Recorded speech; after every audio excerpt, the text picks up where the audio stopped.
when you're up at that level, I think the intensity of the situation pushes everyone to a little bit of a survival mentality of, I have to protect myself first at all costs.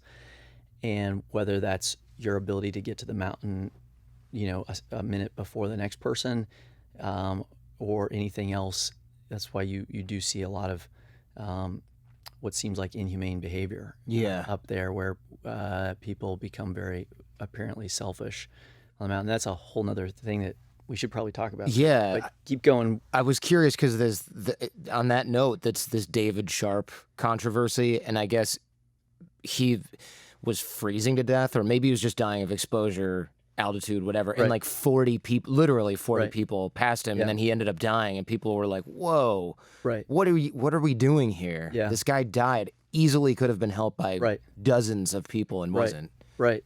So that's it's not quite a moral dilemma, but it's I think a challenging situation for a lot of people when they get there, because one, they know that if they expend any extra energy, their own life is partly at risk, whether they think of it that way.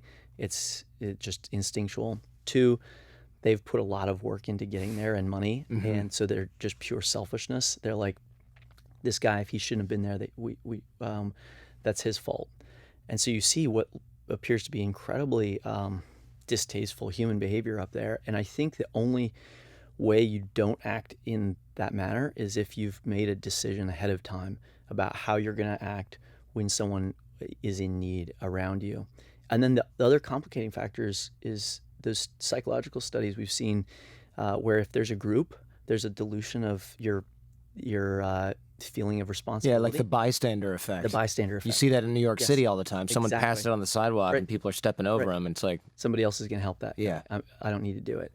And so I think that probably adds on to all of those other factors. And so if you're the only person there, then maybe at least a higher percentage of those people walking over the sick body would have helped.